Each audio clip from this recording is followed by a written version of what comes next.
Ang batang lalaki ay ipinanganak na bulag, upang sanayin ang iyong pandinig. Ang kanyang ina ay madalas na gumagamit ng prutas upang matulungan siyang magsanay.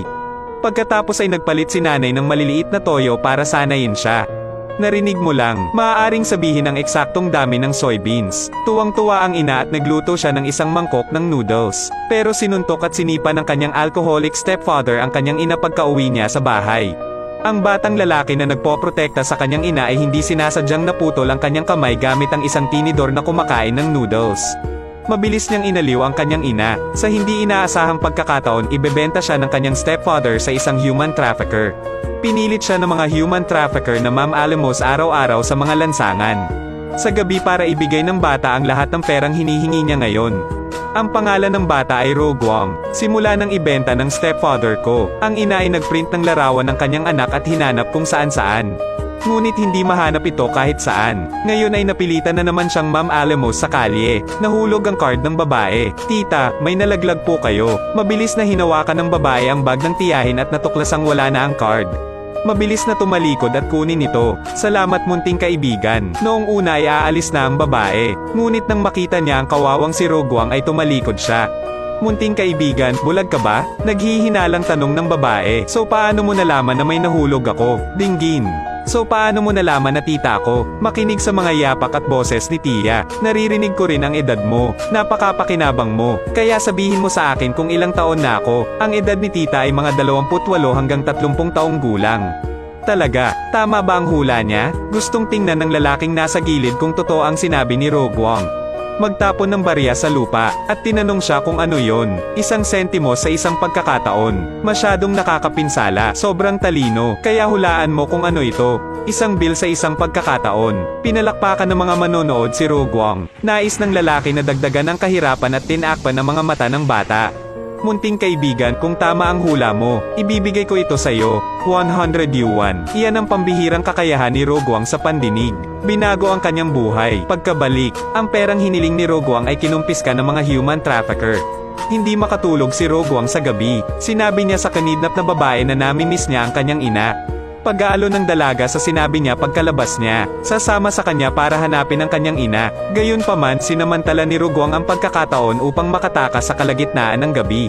Ngunit nahuli siya ng mga human trafficker. Tinuruan siya ng leksyon. Nanginginig sa takot ang dalaga. Kinabukasan, isang sugatang Ro Guang ang pinilit ng mga human trafficker na mamaalimos.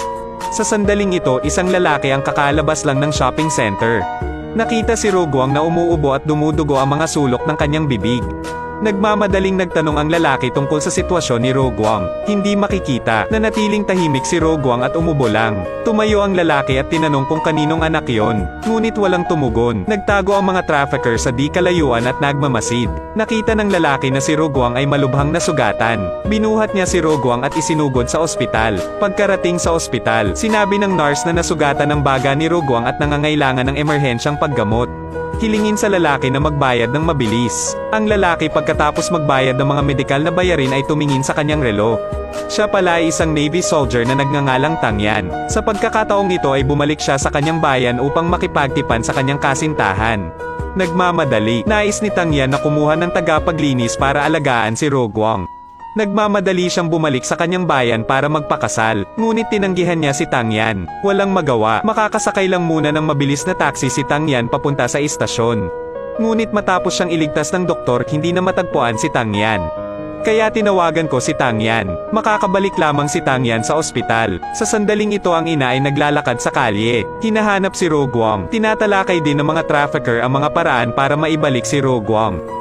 Ganap nang gumaling si Ro Guang sa ospital. Sa oras na ito, nasa labas ng pinto si Tang Yan at sinasagot ang tawag sa telepono ng kanyang kasintahan. Sinabi ni Tang Yan sa kanyang kasintahan ang tungkol sa sitwasyon ni Ro Guang. Umaasa rin siyang mapalitan ng girlfriend ang engagement date sa wedding date. Sama-samang bayaran. Ngunit pagkatapos marinig ito, hindi lang naintindihan ng girlfriend ko, galit na galit din siya. Gumawa pa siya ng malinaw na hangganan kasama si Tang Yan. Ang lahat ng ito ay malinaw na narinig ni Ro Guang. Medyo nadismaya si Tang Yan. Ngunit nakahanap si Ro Guang ng paraan para mapasaya si Uncle Tang. Hindi na pagkatapos, tuwang-tuwa si Tang Yan at ginawa pang isang mangkok ng noodles si Ro Guang. Matapos maamoy instant noodles, naalala niya ang kanyang ina na nagluluto ng pansit para sa kanya. Sa oras na ito, nagring ang telepono ni Tang Yan. Pulis pala ang tumatawag. Sinabi ng pulisya na dapat silang pumunta sa address ng tahanan ni Roguang upang hanapin ang kanyang ina. Pero matagal nang hindi umuwi ang nanay ko. Namatay din ang kanyang stepfather sa sobrang pag-inom. Hindi nagtagal ay pinalabas ni Tang Yan si Roguang mula sa ospital. Sa hindi inaasahang pagkakataon, nakabantay ang trafficker sa harap ng ospital. Ang trafficker ay nagpanggap na kamag-anak ni Roguang. Sinabi rin niya na tutulungan niya si Roguang na mahanap ang kanyang ina. Matapos marinig ito, nakaramdam ng hinala si Tang Yan. Kaya tinanong si Roguang kung kilala niya ang taong ito. Ngunit si Roguang ay natakot. Tumango lang bilang pagsang-ayon. Sa huli, atubili pa rin si Tang Yan na kunin ng trafficker si Roguang. Gayunpaman, hindi nagtagal, tumalikod si Tang Yan at umalis. Tumakbo pabalik si Roguang na parang liwanag. Tito Tang, ano ang nangyayari? Ang buong bata ay binugbog. Nagtiwala pa nga ang trafficker na kunin si Roguang. Ngunit matapos makita si Tang Yan ay tumawag ng pulis. Ang trafficker ay tumakbo palayo sa takot. Sinunod ng pulis ang address na ibinigay ni Roguang para arestuhin ang kriminal. Sayang ang aga-aga nakatakas sila. Pagkatapos ay ipinadala ni Tang Yan si Roguang sa paaralan para sa mga bulag. At hindi rin binaygo ni Roguang si Tang Yan. Mag-aral ng mabuti sa paaralan. Isang araw narinig ni Roguang ang kaklase na si Chao Ban na tumutugtog ng kanta sa kanyang cellphone. Lumakad siya at sinabing ang ganda ng kanta. Ngunit pinatay ni Chao Ban ang musika at hiniling sa kanyang mga kaklase na huwag pansinin ang bata. Nakaalis lang si Roguang sa kawalan ng pag-asa. Biglang natapilok sa isang mataas na carpet sa playground. Nag-aalala si Roguang na muling madadapa ang ibang mga estudyante. Kaya inayos niya ang carpet. Bigla siyang nakaisip ng ideya at gustong magpaplastikan. Lumikha ng isang bitag. Nang dumating si Chao Ban at ang kanyang mga kaklase, natapakan nila ang isang bitag at nahulog. Nabasag ang telepono. Umaasa si Roguang sa kanyang pambihirang kakayahan sa pandinig. Tumakbo, kunin ang baterya at tumakas. Ito ang nagpapanatili kay Chao Ban at sa kanyang mga kaklase na naghahanap ng mahabang panahon. Wala ring nahanap na baterya. Sa gabi, hiniling ni Chao Ban ang bagong dating na si Roguang na maglaban ng mabahong medyas. Mapupulot lang ni Roguang ang mabahong medyas sa lupa. Nang pumasok siya sa banyo, narinig ang dalawang nakatatandang kaklase na naglalaban ng damit. Kinuha ni Roguang ang mabahong medyas at pinaamoy ang mga ito. Sa sobrang galit nila ay pinalayas nila si Roguang. Bilang resulta, bumalik si Roguang sa dormitoryo. Sabihin kay Chao Ban na may hindi papayag na hugasan niya ang mga medyas na ito. Nang marinig ni Chao Ban na may mga tao pa rin dito na naglakas loob na harapin siya, tumakbo sa banyo at nagsimulang makipagtalo sa kanilang dalawa. Sinamantala ni Roguang ang pagkakataon na magdagdag ng panggatong sa apoy. Bakit kayo nag-aaway? Inihagis ni Roguang ang medyas sa mukha ng kanyang kalaban. Dahil dito, sinimulan ng talunin ng kalaban si Chao Ban. Hindi nagtagal ay naipit si Chao Ban sa lupa. Hey, anong kakayahan yung dalawa? Hoy, kung may kakayahan ka, do you dare come to the playground with me to practice? Ngunit maya-maya lang pagdating sa playground, itinulak ng kalaban si Roguang sa lupa. Tumayo si Roguang at hinubad ang kanyang damit. Hiniling pa niya kay Chao Ban na lagyan ng tubig na may sabon ang buong katawan. Pagkatapos ay kunin ang mabahong sapatos at pumunta sa kabila. Umaasa si Roguang sa kanyang mahusay na pandinig. Trick them around. Sa wakas, pagod na pagod ang dalawang tao kaya lumuhad sila at sumuko. Chao Ban at ang kanyang mga kaklase. Mula noon, tumingin siya kay Roguang ng may paghangang mga mata. Kahit na kinilala si Roguang bilang amo, gayunpaman, ibinalik din ni Roguang ang bateryang kinuha niya kanina sa Chao Ban. Sorry din Chao Ban, hindi nagalit si Chao Ban. Nangako rin siyang maghintay hanggang makabili ng bagong cellphone ang kanyang ama. Ibibigay ang teleponong ito kay Roguang. Si Roguang ay nakaupo sa klase ngayon. Biglang narinig ang magandang tunog ng piano. Sumabay siya sa tunog ng piano. Sa pinto ng piano room, makinig sa gurong tumugtog ng piano. Kalaunan ay natuklasan ng guro na gusto niya ang piano. Pagkatapos ay metigang tinuruan siyang tumugtog ng piano. Pero namimiss pa din niya ang nanay niya. Kaya't hiniling niya kay Chao Ban na magpanggap na nahuhulog para sa pagtatakip.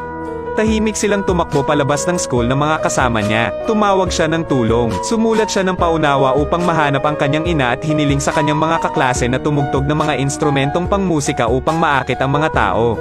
Si Roguang mismo ang tumutulong sa iba na magpaningning ng sapatos. Habang hinahanap ko si Mama, nagpakinis lang siya ng sapatos. Marinig ang tunog ng tungkod ng trafficker. Mabilis siyang bumangon at tumakbo palayo. Ayokong mahulog sa mga bisig ng ibang trafficker. Nakatingin kay Roguang na binubuli. Biglang sumugod ang ilang nakaplane na pulis. Pinrotektahan pala ng pulis ang mga bata. Matagal silang naghintay para mahuli ang mga trafficker. Sa wakas ay dinala sa hustisya ang kriminal. Si Roguang ay pinabalik din sa paaralan. Dumating si Tang Yan upang turuan ng leksyon si Roguang. Inakusahan niya si Roguang ng paglaktaw sa paaralan. Paano kung may mangyari? Inamin ni Roguang ang kanyang pagkakamali kay Uncle Tang. Mula noon, masigasig na nagpraktis ng piano si Roguang. Hindi niya binaigo si Uncle Tang. Sa pamamagitan ng maraming taon ng masipag na pag-aaral, Roguang ay lumahok sa hindi mabilang na mga kompetisyon, at nakatanggap din ng maraming honorary certificates. Makalipas ang ilang taon ay lumaki si Roguang. Sa araw ng militar na ito, ika-1 ng Agosto, espesyal na pinuntahan ni Roguang ang bahay ni Uncle Tang. Gumaganap ng condolence music. Makikita ng lahat na parang optical success. Masaya ang lahat para sa kanya. Gayunpaman, lumitaw din sa eksena ang ina na maraming taon nang naghahanap kay Roguang. Naalala ni nanay na hinayaan niya si Roguang na magsanay sa pakikinig. Ibig sabihin sa takdang aralin na ibinigay sa akin ng nanay ko noon. Saka lamang magkakaroon si Roguang ng pambihirang pandinig. Sa sandaling ito, pinalakpakan ng lahat si Roguang. Tuwang-tuwa ang ina na napaluha nang makita ang mga tagumpay ngayon ng kanyang anak. Biglang umubo ang ina at narinig ni Roguang ang kanyang boses. Dahan-dahan siyang naglakad patungo sa kanyang ina. Kumuha si nanay ng isang dakot ng soybeans at iwinisik ito sa lupa. Nanginig ang katawan ni Roguang matapos itong marinig. Pagkatapos ay kunin ang soybeans sa lupa, binilang muli ang soybeans at natuklasang nawawala ang isang buto. Dahil dito, ang huling butil ay napunta sa paanan ng ina. Tinulungan siya ng kanyang ina na mamites ng soybeans. Biglang hinawakan ni Roguang ang sugat sa kamay ng kanyang ina. Sigaw niya agad. Sa wakas ay muling nagkita ang mag-ina pagkatapos ng maraming taon. Niyakap ng dalawa ang isa't isa. Ang pelikulang ito ay isang public welfare film na pinagbibidahan ng mga bulag na bata. 10 taon ng paghahanda at mahigit 20,000 kilometro ang nilakbay. Halos 10,000 bulag na bata ang napili. Kinunan lang ng pelikula ang isang ina na naglilibot sa kalye para hanapin ang kanyang anak. 10 taon na ang lumipas sa mahigit 10 probinsya at lungsod sa buong bansa nang hindi ito nahanap. Pero hindi pa rin sumusuko. Sa kabutihang palad na tagpuan ng ina ang kanyang anak ayon sa gusto niya. Ang mundong ito ay likas na hindi patas. Hindi natin mababago ang ating pinagmulan. Ngunit maaari nating piliin na magtrabaho ng husto. Kung nag-aalala ka ngayon, matututuhan mo rin ang optimistikong espiritu ni Roguang.